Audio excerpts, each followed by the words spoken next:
जय हिंद दोस्त। आज बताएंगे निर्देशांक ज्यामिति क्लास 10th का। देखिए, इसे पिछले वीडियो में बता दिए थे इसका बेसिक कुछ, और आज बताएंगे कुछ बेसिक, उसके बाद सवाल बताएंगे। तो देखिए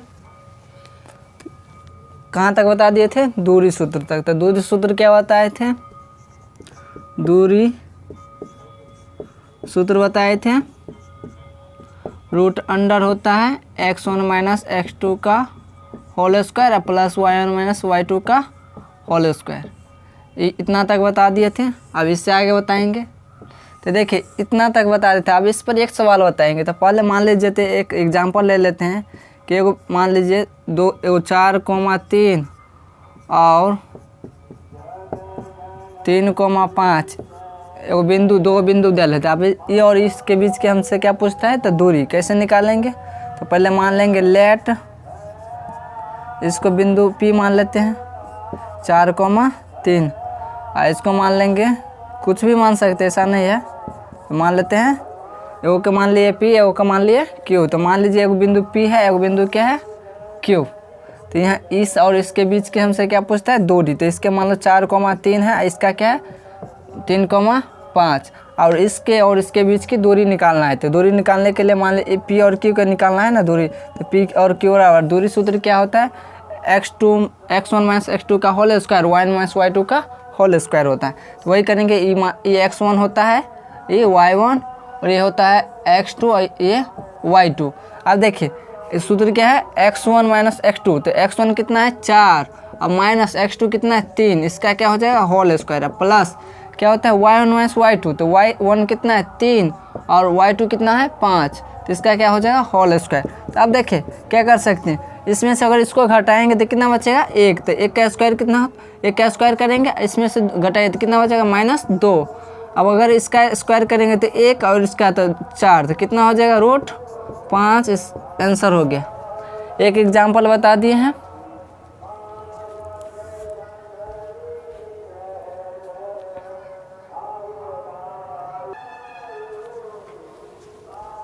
देखिए एक और एग्जाम्पल लिए हैं, क्या है 7,9 और -8,1। एगो पॉइंट ये है, एगो पॉइंट इस और इसके बीच के हमसे क्या पूछता है, दूरी। मान लेते हैं, माना कि लिख दीजिए हल। माना कि इसको मान लेते हैं, कुछ भी मान सकते हैं, 7 P मान लेते हैं तो कितना है 7,9, और Q मान लेंगे, इसको कितना है -8,1। अब एगो बिंदु कौन है, P है, एगो बिंदु P और एगो क्या है Q। तो क्या हो जाएगा इसका 7,9, और इसका मान लीजिए -8,1। अब देखिए P और Q के बीच हमसे क्या पूछता है, दूरी निकालना है, दो बिंदुओं के बीच की दूरी सूत्र। दो बिंदुओं के बीच की दूरी सूत्र होता है, सिखाए हैं, x1 माइनस x2 के whole square plus y1 minus y2 का होल स्क्वायर। यही सूत्र होता है। अब देखिए ये भी बता दिए थे कि x1 कौन होता है, x2 कौन, और y1 कौन, y2 कौन। ये x1 होता है, ये y1, और ये x2 और ये y2। अब देखिए इसका x1 का मान कितना दिला है 7, और x2 का -8, तो माइनस प्लस, तो 8 का होल स्क्वायर, अब प्लस y1 कितना है 9, और माइनस y1 कितना है 1। अब क्या हो जाएगा, अगर 8 और 7 15, अगर घटाएंगे कितना होगा 8, तो 8 का स्क्वायर। अब 15 का अगर स्क्वायर निकालेंगे तो स्क्वायर निकालना आसान है, हम सिखाएं, अभी सिखा देते हैं 15 का स्क्वायर कैसे निकालते हैं। देखिए अगर किसी भी संख्या के लास्ट में क्या रहे 5, तो उसका स्क्वायर कैसे निकालते हैं। तो यहाँ क्या है 5 का स्क्वायर कितना 25, और यहाँ पर 1 है ना, तो इससे 1 ज़्यादा से गुना करेंगे। 1 है तो 2 से गुना करेंगे, तो 1 को 2 से अगर गुना करेंगे कितना होगा 2 का 2, तो कितना होता है 15 का स्क्वायर कितना होता है 225। अब प्लस क्या लिखा है 8 का स्क्वायर तो सबको पता है 64 होता है। अगर दोनों को जोड़ेंगे तो कितना हो जाएगा, जोड़िए तो कितना हो जाएगा 5 4 9 और 6 2 8 और 2 कितना होता है, और 289 किसका स्क्वायर होता है, तो 17 का होता है। तो कितना लिख सकते हैं इसको, 17 का स्क्वायर होता है, तो 17 हो गया इसका आंसर।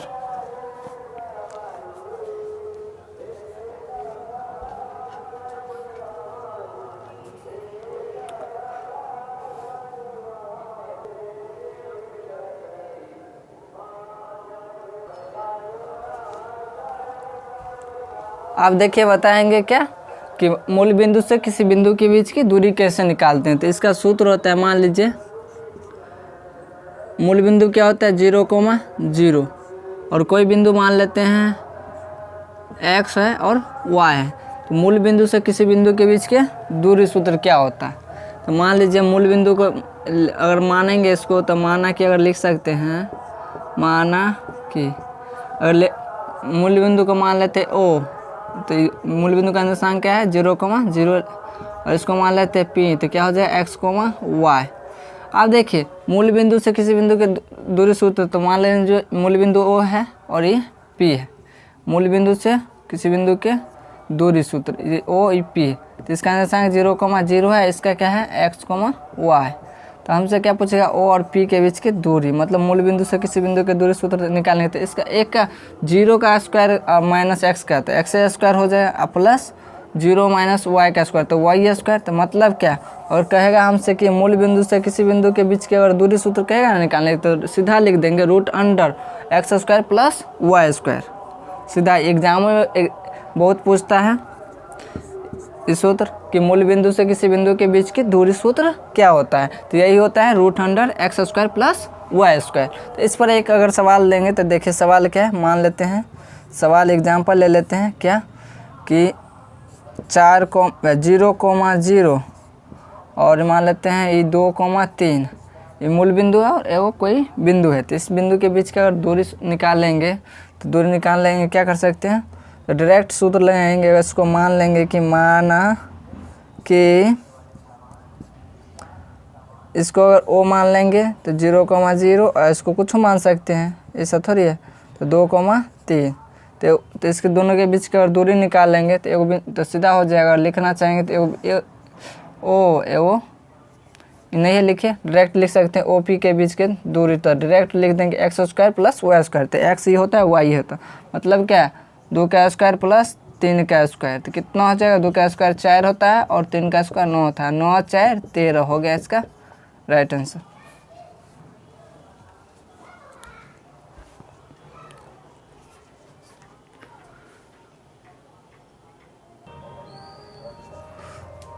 निर्देशांक ज्यामिति में कुछ त्रिभुजों का जरूरत पड़ता है। जैसे मान लेते हैं कि अगर मान लीजिए A और B क्या है, एक समबाहु त्रिभुज,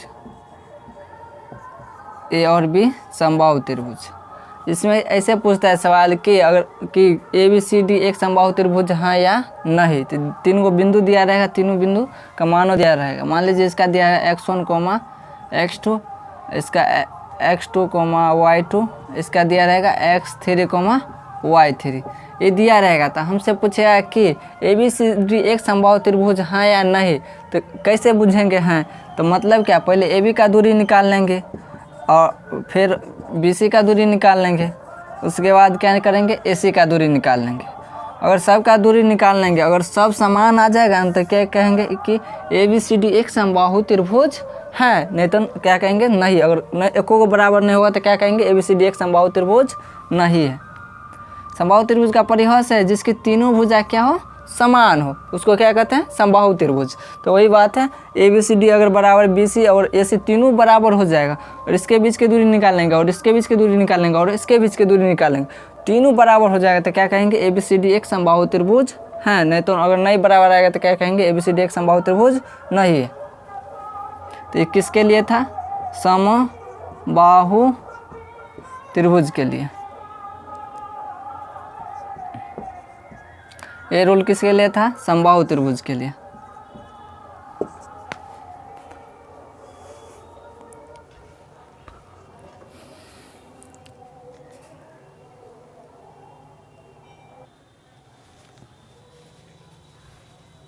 आप देखिए बताएंगे समद्विबाहु त्रिभुज के लिए, किसके लिए, समद्विबाहु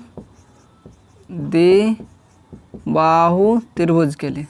अब ध्यान दीजिए, समबाहु त्रिभुज का परिभाषा याद है सबको, क्या होता है, जिस त्रिभुज की दो भुजा क्या हो, समान हो, उसे क्या कहते हैं, समबाहु त्रिभुज। तो देखिए मान लीजिए ABCD क्या है, वो त्रिभुज है, क्या है, त्रिभुज। ABC और D क्या है, त्रिभुज है। इसका मान लीजिए x1, x2 और इसका दिया है x2, y2, इसका दिया है x3, y3। हाँ, अगर हम समबाहु त्रिभुज का परिभाषा है कोनो दो गो भुजा क्या हो समान। मान लीजिए ई भुजा अगर ई भुजा के बराबर हो, ई भुजा अलग हो, तो क्या हो जाएगा समबाहु त्रिभुज। मतलब क्या, अगर इसका दूरी निकाल लेंगे, उसके बाद अगर इसका दूरी निकाल लेंगे, उसके बाद इसका दूरी निकालेंगे, अगर ये दोनों का दूरी समान हो जाएगा, इसका अलग हो जाएगा, क्या कहेंगे समद्विबाहु त्रिभुज है। अगर तीनों भुजा अगर नहीं बराबर होगा तो क्या कहेंगे समद्विबाहु त्रिभुज। मतलब क्या, अगर तीनों भुजा अलग अलग मान आ जाएगा तो क्या कहेंगे समद्विबाहु त्रिभुज नहीं है। अगर दो गो भुजा कोनो दो गो बराबर हो जाए, यही नहीं, अगर ये बराबर हो जाए चाहे ये दोनों बराबर हो जाए, तभी क्या कहेंगे समद्विबाहु त्रिभुज है। मतलब क्या, इसका कंडीशन क्या हो सकता है, अगर ए बी बराबर ए सी लेकिन not equal to b c, और नहीं तो ये हो सकता है ए बी बराबर बी सी लेकिन नॉट इजकल टू ए सी, नहीं तो ये भी हो सकता है एगो शर्त ए सी बराबर बी सी लेकिन not equal to a b. ये तीनों शर्त हो सकता है, तब बुझेंगे क्या होगा समद्विबाहु त्रिभुज। मतलब क्या, ए बी अगर ए सी के बराबर लेकिन बी सी नहीं होगा तो तभी कहेंगे समद्विबाहु त्रिभुज है। अगर ए बी बी सी के बराबर लेकिन ए सी नहीं है तभी कहेंगे समद्विबाहु त्रिभुज है। अगर ए सी बी सी के बराबर लेकिन ए बी बराबर नहीं है तो तभी कहेंगे क्या है समद्विबाहु त्रिभुज है।